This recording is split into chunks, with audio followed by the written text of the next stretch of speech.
صحیح بخاری اور صحیح مسلم میں حضرت سیدنا ابو ہریرہ رضی اللہ عنہ سے مروی کہ رسول رحمت صلی اللہ علیہ وسلم نے ارشاد فرمایا، ایاکم والظن فإن الظن اکذب الحدیث، تم بدگمانی سے بچو کیونکہ یہ جھوٹ ہے۔ اور اسی طرح ارشاد فرمایا کہ لا تحسسوا ولا تجسسوا ولا تناجشوا، نہ تو عیب جوئی کرو اور نہ ہی کسی کے خفیہ راز جاننے کے درپے رہو۔ ہمارے ہاں لوگ دوسروں کے خفیہ راز، ان کی ذاتی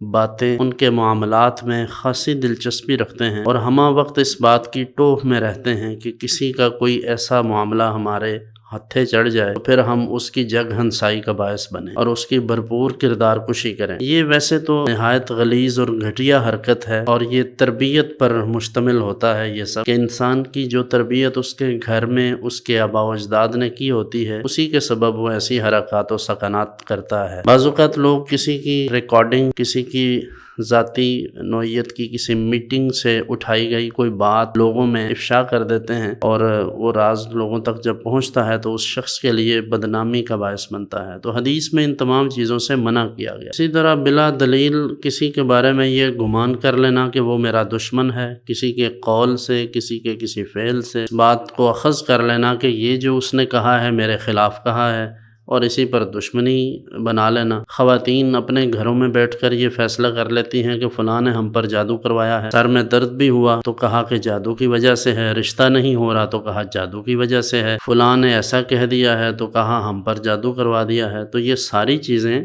ان سے منع کیا گیا کیونکہ اس سب کے لیے ہمارے پاس کوئی ٹھوس دلیل اور کوئی ٹھوس ثبوت نہیں ہوتا، تو اس لیے ان تمام چیزوں سے بچنا چاہیے۔